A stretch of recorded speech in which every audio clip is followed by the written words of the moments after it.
Myself, Ankita Tiwari, from LG Institute of Engineering and Technology, from IT/ICT department. I'm going to take a session from Module 2, Definition and Terminology, Information Technology Act 2000. The subject that we are going to have is cybercrimes and mitigation. Subject code is 3163213. Topic that we are going to cover in this session is cybercrime and punishment. So basically, first of all, we'll start with what is a cybercrime. So cybercrime is a harmful act which is committed from or against a computer or a network. So basically both things can be involved. It can be a network also, it can be a system also, which differ from most territorial crimes in 4 ways. Now which are these 4 ways? If I'm talking about the 4 ways, the first way that is different is they are easy to learn how to commit. If one understands how to do the crime, then it's very easy to do it. So these crimes, cyber crimes, are very easy to learn actually how to commit it. Then the second is they require very few resources. Very few resources in terms they don't want to go any on their place. They can select their place itself. They can have the system also at their place. So this is what they require, very few resources relative to the potential damage that they caused. The third is they can be committed in a duration without being physically present into it. So basically it is a crime where their physical involvement is not there. And the fourth step that it is have is they are often not clearly illegal. Some crimes which are done cyber with respect to cyber only, so that cyber crimes are not clearly stated as illegal. So there are many crimes which can be done as it is not illegal.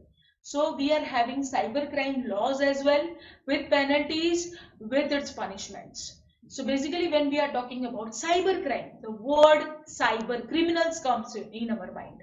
Now these cyber criminals has these 4 ways in order to make any of the crime very easy and very frequently to use it and very frequently to do it. So this is what cybercrime is.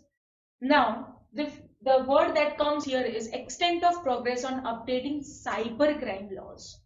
Now this is a figure where it shows the part of the image. The image is divided into 3 parts. So that 3 parts includes the first part at the highest portion, one part is with no updated law. No updated law means they have not updated any law related to cybercrime. So these are the countries which are doing all these things, not only updating it, anything they are not doing about the law, which are happening through cyber cells. And here it is partially updated means they are doing it, but on a very small scale. With some laws they are updating it, and some they are not updating it. With respect to that, these countries are there. Then we have the countries which are doing fully updation of the cybercrime laws with respect to providing that law into the judicial, that is Indian Penal Code, so that these laws are applicable to all the cyber criminals that are doing all these things. So basically this is a diagram where it is depicting the different countries which are handling law, they are updating the cybercrime laws or not. So this is what it is. Now with respect to that, we'll start with the cybercrime and punishment. Now cybercrime and punishment, if I'm talking about, the cyber criminals comes in our mind. So cyber criminals and cyber terrorists. Now there are 2 things, and the difference we have already seen. Cyber criminals and cyber terrorists around the world seem to be undeterrent by the prospect of arrest and prosecution, as they lurk on the net, causing an omnipresent menace to the financial health of business and also to the trust of their customers, as an emerging threat to the nation's security. So these cyber criminals and cyber terrorists are a very big concept, a very big thing in today's world, so that everybody is thinking what an emerging threat comes to the nation's security. Now with respect to that, the headlines of cyber attacks commands our attention with increasing frequency. They are increasing in very highly speed, these cyber attacks, and they are finding alternate path also in order to attack the compromise the system. So these are what with respect to that. When it comes to punishment, now these are the cyber criminals that are doing the crime. But when it comes to punishment, the law comes here. So it is very peculiar nature of cyber crime, computer crime, or to other forms of crime, that is non-computer crime, that presents the difficulty.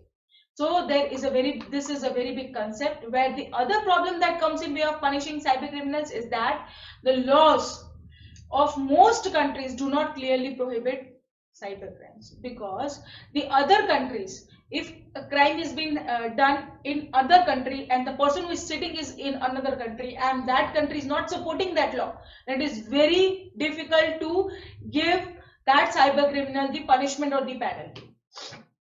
So existing terrestrial laws against the physical act of the trespass or breaking and entering often to the cover their virtual counterpart. So this is what the terrestrial law should be applied against not only the physical act but also to the cyber crime, which are breaking and entering into the system security and taking all the documents, important confidential data online.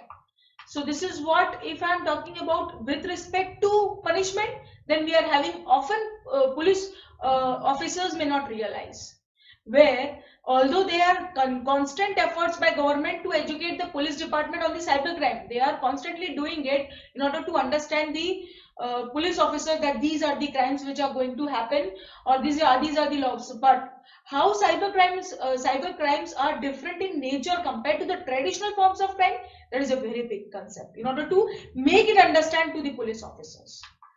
And with respect to that, when it comes to punishing the cyber criminals, one other problem is non-uniform treatment of crimes across the world.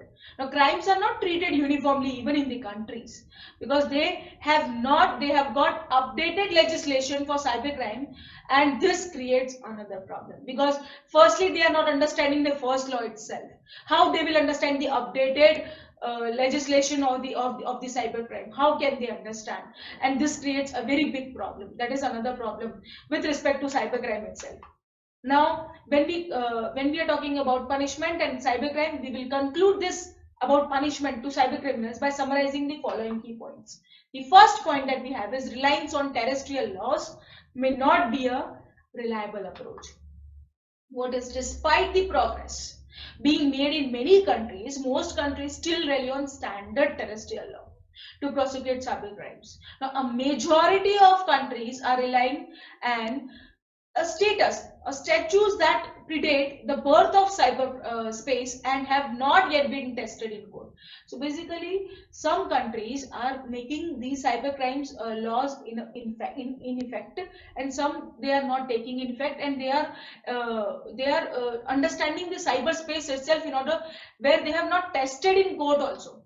So this is what the thing that is happening with respect to punishment. Weak penalties, very weak penalties, limit deterrence. Now, the weak penalties in most updated criminal statutes provide limited deterrence for crimes and have large-scale economic and social effects. This can be an effective term. Now, self-protection remains the first line of defense, because self-protection is the first form that a user can take for its protection. So the general weakness of statutes increases the importance of private sector efforts to develop and adopt strong and efficient technical solutions and management practices for information security. So it's a very big task in order to understand, first of all, what is a self-protection? How can it be taken? How can it be provided to ourselves in order to protect ourselves? So this is what a key point is. Another key point is a global patchwork of laws creates little certainty. Now, little consensus exists among countries regarding exactly which crimes needs to be legislated against. So, in the networked world, no island is an island. No island is an island.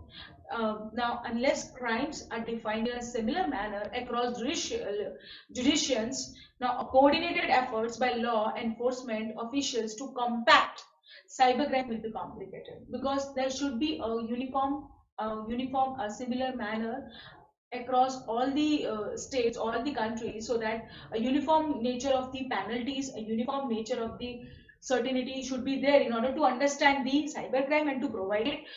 They provide different laws and to make that law very effective.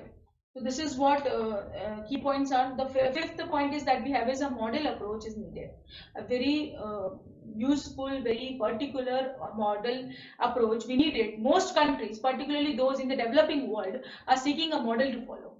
Now, these countries recognize the importance of banning malicious computer-related acts in a timely manner to promote a secure environment for e-commerce. Now, e-commerce is the different websites, apps which are helpful for our shopping, but the key security issues are done in that part itself. E-commerce are mostly highly breached because the hackers are using this e-commerce very frequently as their common path in order to breach the security. So this is what the different prospects are. Now the last point that we are going to discuss in this session is global legal protections against the cybercrime. Now the weak state of global legal protections against the cybercrime suggests three kinds of action. So basically it includes three kinds of action that can be taken. The first action, firms should secure their network information. The network information should be secure. So the firm should apply law to enforce property rights work only when property owners take reasonable steps to protect their property in the first place.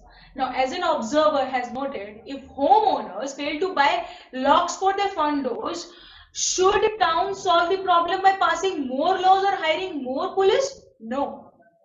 First of all, they should understand they need to buy a lock in front to provide their front door as a secure place. So this should be provided, this should be done by us only. Any law should not be there in order to protect ourselves as to understand our responsibilities. So this is what thing is. Even where laws are adequate, firms dependent on the network must make their own information and system secure. Now, with respect to that, we have another kind of action that can be taken. That is, government should assure that their laws applies to cybercrimes. The government should take a very strict action in order to see whether the cyber criminal is punished by that law which is applied to him or her or not. So national governments remain the dominant authority for regulating criminal behavior in most places in the world. So one nation already has struggled from and ultimately improved. So its legal authority after a confrontation with the unique challenges presented by cybercrime, it has done. So it's a crucial and that other nations profit from this lesson and examine their current law to discern whether they are compromised in a technologically neutral manner or not.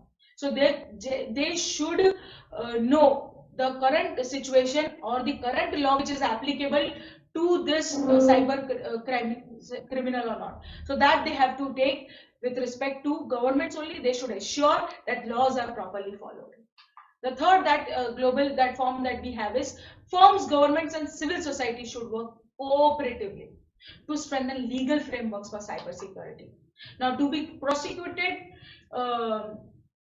across a border, if you're talking about a border between two countries, an act must be a crime in each jurisdiction. There should be an act.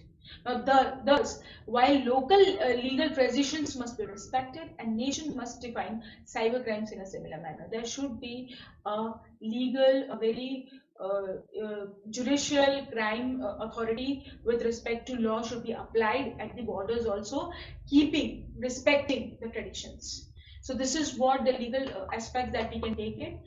With respect to that, we have done this lecture with the punishment part of the cybercrime. Thank you.